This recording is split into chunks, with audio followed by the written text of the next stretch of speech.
কি গাধা না হতে পারছে কি বাংলাদেশের এনজিওরা নারীবাদীরা সেকুলাররা না এরা বাঙালি ঘোড়া হতে পেরেছে না ইন্ডিয়ান আমেরিকান গাধা হতে পেরেছে এরা হচ্ছে খচ্চর মাঝখানে খচ্চর হয়েছে একটা বাস্তব আমি গবেষণা চিন্তা করে বলতেছি এটা ওদের কলেজে লাগলাম কারণ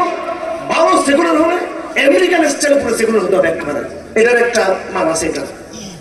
সেটা তো হতে পারছ নাই গাধা হতে পারো নাই আর গোড়া হতে হবে পুরো বাঙালি মুসলমান হইতে হবে আমাদের মা বোনদের সেটা হতে পারে গোড়াও না গাধাও না সেটা কি হয় সেটা খচ্চর এগুলো তাদের খচ্চর করতে চেহারাগুলো খচ্চরের মধ্যে এগুলো এরা কমিশন তৈরি করছে এই কমিশন বাংলাদেশে একদম বাস্তবে করতে দেবো না আমরা ইনশাআল্লাহ হতে পারবো না কোরআনের বাংলায় শাহজালালের বাংলায় তিতুমিরের বাংলায় খান জাহান বাংলায় এই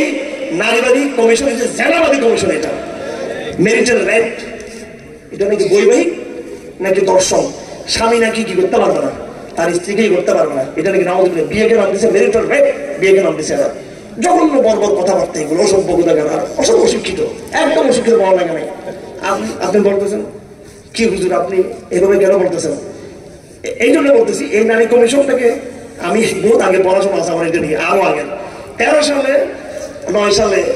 9 সালে যখন সেরা সরকার ছিল তখন একবার এরপর আওয়ামী লীগ ক্ষমতা আসতো 11 সালে তারা একটা নারী নীতি পাস করছিল তখন আমি একটু গবেষণা করতে গিয়ে আমি অনেকগুলো গবেষণা করলাম ওই জাতিসংঘের একটা নারী নীতি আছে এটার নাম হচ্ছে সিডো এবং আরো কিছু কমিশন জাতিসংঘের কিছু আছে হুবহু শব্দে মিল চোখ মানে ওইটার কপি পেস্ট এই দেশে সুশীলরা খুব নিজেকে একবারে শিক্ষিত মনে করে এগুলো হচ্ছে ইংলিশ থেকে বাংলাদেশ কপি পেস্ট মানে এরা আর বাঙালিদেরকে বোকা বানাই যে আমরা শিক্ষিত আমরা প্রগতি গোড়ার ডিমের প্রগতি তো চুরি সামরাই করে এখানে প্রগতি মারা আছে এখানে তো ঠিক আছে চলো কতগুলো এগুলো এই যে ডক্টরের চুরি থিসিস চুরি কমিশনের রিপোর্ট সব চুরি করে তৈরি করছে এগুলো এই বাংলাদেশের প্রথম সংবিধান 72 সংবিধান ডক্টর কামাল লিখেছেন পুরো ইন্ডিয়ান সংবিধান নকল করে তৈরি করছে সংবিধানটা নকল সাবজেক্ট নকল সিলেবাস নকল বুদ্ধিজীবী এই সমস্ত এগুলো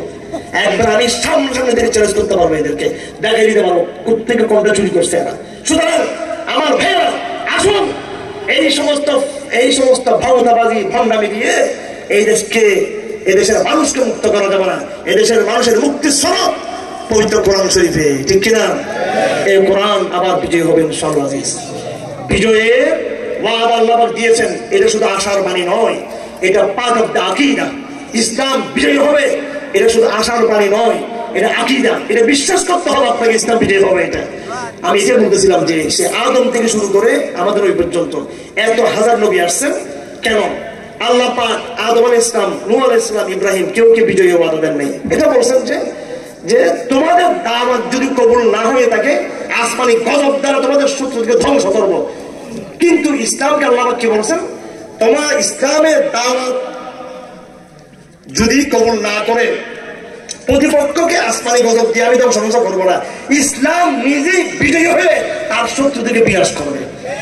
এটা কোরআনে এইভাবে বলা আছে একদম ইসলাম বিজয়ী ধর্ম মার কেন খাচ্ছি বিগত 100-200 বছর ধরে এই মারটা খাচ্ছি যেহেতু আমরা কোরআন ছেড়ে দিয়েছি কি ছেড়ে দিয়েছি আমরা কোরআন ছেড়ে দিয়েছি সুতরাং আজ থেকে আপনাদের আমাদের প্রতিজ্ঞা হবে আমরা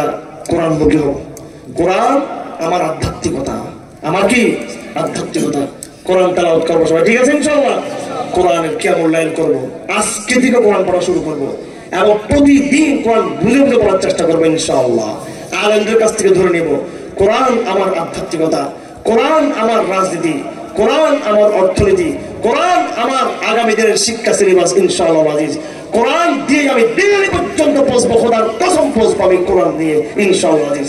আমি পৌঁছতে না পারলে যতটুকু পারবো ততটুকু এগিয়ে যাবো বাকিটা আমি আমার প্রজন্মকে বলে যাবো কোরআন নিয়ে দিল্লির মস্তরে আবার যেতে হবে আমাদেরকে এই কোরআন সারা বিশ্বে প্রতিষ্ঠিত হবে কোরআন এসেছে দিল্লির মস্তকে দখল করার জন্য কোরআন এসেছে পৃথিবীর ক্ষমতার মস্তকে যাওয়ার জন্য কোরআন কবরস্থানে পড়ার জন্য কোরআন কিন্তু আসে নাই কোরআন খতমে বাসায় বাসায় খতম করে বিক্রি করতে কোরআন আসে নাই কোরআন ব্যবসার জন্য কোরআন আসে নাই কোরআন যে জন্য এসেছে সেজন্যই কোরআনকে চর্চা করতে হবে আপনি কোরআনকে পাঠিয়েছেন কবরস্থানে তো আপনি কিভাবে আল্লাহ আপনাকে সাহায্য করবে আপনি কোরআনকে ধরুন আর বলুন কোরআন দিল্লিতে যাবে কোরআন ওয়াশিংটনে যাবে কোরআন আবার তার রাজত্ব কায়েম করবে। আগামী দিনের দুনিয়া কোরআন তন্ত্রের দুনিয়া, গণতন্ত্রের দুনিয়া না। বিশ্বাস করতে হবে এটা আমাদেরকে। এটা আবেগের কথা না, এটা হিম্মতের কথা। আল্লাহ আমাদের সবাইকে তৌফিক দান করুন। আমাদেরকে আল্লাহ হিম্মত বাড়িয়ে দিন, ঈমান বাড়িয়ে দিন আমাদেরকে। আমরা তো ওয়াজ শুনতে ভালো লাগে, ওয়াজ করতে ভালো লাগে, কিন্তু কোরআনের জন্য সংগ্রাম করতে হবে, কোরআন সিলেবাস পড়তে হবে, আপনাদেরকে প্রস্তুত হতে হবে আমাদেরকে। আসুন আমরা সবাই মানসিক প্রস্তুতি গ্রহণ করি। আমরা সবাই আপনাদের উপরে আগামী দিনে অনেক বড় যুদ্ধ আসতেছে। গাজাবাসীর উপরে, ফিলিস্তিনবাসীর উপরে ইহুদিরা যে আগ্রাসন চালিয়েছে, এই দেশের মুসলমানদের উপরে মোদী হিন্দুত্ববাদ সে আগ্রাসন চালাবে। সুতরাং দুটো হাতিয়ার লাগবে, একটা হলো কোরআন আর একটা ইসলামের তলোয়ার, কাতাল ফি সাবিলিল্লাহ। আগে আমরা কোরআন ধরবো, এরপর আমরা কাতালের সুন্নাহকে আমরা